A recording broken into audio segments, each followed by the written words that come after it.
Hey, hi, how you doing? This is the Gamertron, and welcome back to the Gamertron Show. My fellow gaming enthusiasts, my fellow game players, my fellow gamers. There are times where I feel like we need to have a heart-to-heart and really be honest with ourselves. And this is one of those times, one of those moments, one of those situations, particularly for this video, however, concerning the topic of video game reviews and video game review scores. Well, that's enough beating around the bush. You guys have read the title. People really need to stop giving so much of a crap about video game review scores and video game reviews in general. Throughout this year, and you know what, last year, and you know what, the year before that as well, we always get some situation or drama or outcry over someone's review of a video game, whether it be a popular online critic or games media, games journalist. And I really don't understand why. Because what everyone needs to keep in mind is that a video game review, specifically a review concerning a video game, specifically video games and reviews, specifically, it's completely subjective. While you can point out objective facts that are present throughout the game, you cannot quantify your personal enjoyment of a video game objectively, especially in a number, with a number score. I'm gonna go off on a bit of a tangent here. I absolutely despise number scores for video games. 10 out of 10, 5 out of 5, 7 out of 10, 3 out of 5. To me, personally, that's very stupid. You cannot mathematically break down what you like and dislike and what you enjoyed and what you didn't enjoy about a video game. You can't break it down into numbers, into math. A video game is an experience. Is it a product? Yes. Is it a work of art? Yes. But it's also an experience. A personal experience, one that you control and manipulate. And everyone's gonna have different thoughts and feelings to how they play games, to how they approach games, to how they think about games. You cannot boil down your experience to a number. It's unrealistic. What you can do, what you can say is, I like that game. I really like that game.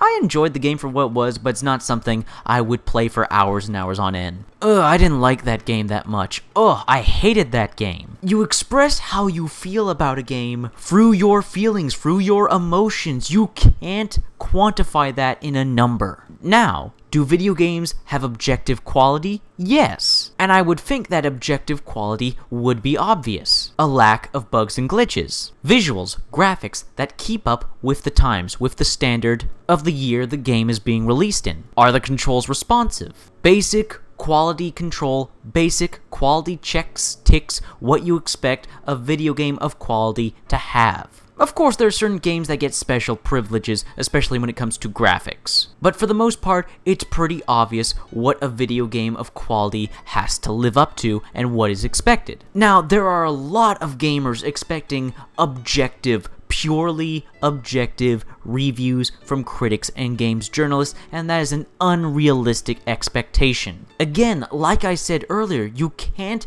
expect people to just forego their emotional and personal experience with a video game. You can't expect them to go into it like a robot and analyze every detail, every code, every number, and then compare it to every other video game that's ever come out ever as a basis for quality, or basis for how good a video game is. There are obvious good, obvious bad video games. There are obvious games of quality, and there are obvious games that are poorly made. Whether you personally like or dislike a video game, that's all up to you, and you cannot solely rely on a review. You can never rely on a review. You can never rely on a video game review from anyone. That includes me, that includes Angry Joe, that includes Total Biscuit, that includes Polygon, IGN, GameSpot. We're not talking to you objectively, we're giving you our subjective opinions. We're telling you what we liked, what we disliked about the game, and our opinions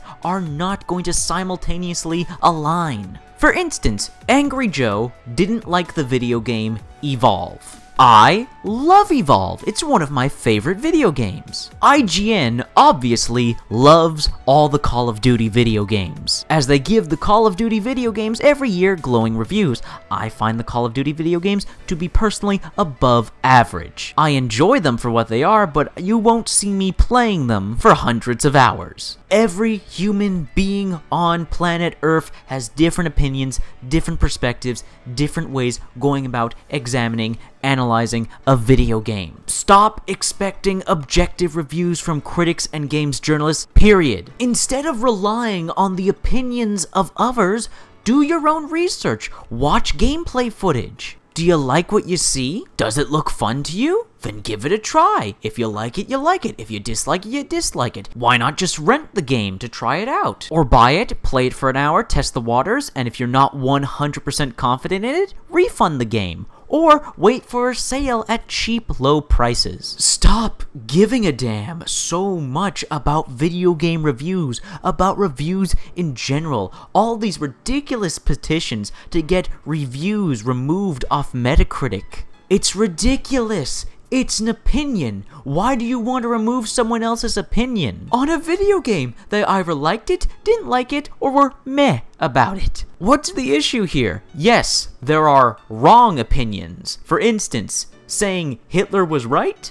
That's a wrong opinion. That's a very, very wrong opinion. Sexism is a wrong opinion. Racism is a wrong opinion. But those are on world-spanning social human issues. Opinions on products, on works of art, on experiences, those are totally subjective, and they do not affect you if someone has a different opinion, a different perspective, a different feeling on a video game. I don't understand these enormous amounts of dislikes some of these reviews, these video game reviews on YouTube get, and how outraged people can be, how they can say such horrible, nasty things to the reviewer, even send death threats, horrendous insults towards somebody because of the number score they gave a video game. It's disgusting, it's foul, and you deserve a good kick in the ass if you do anything like that. Now, I told you my feelings on number scores on video game reviews. It's ridiculous, it's stupid, you shouldn't do number scores for video game reviews.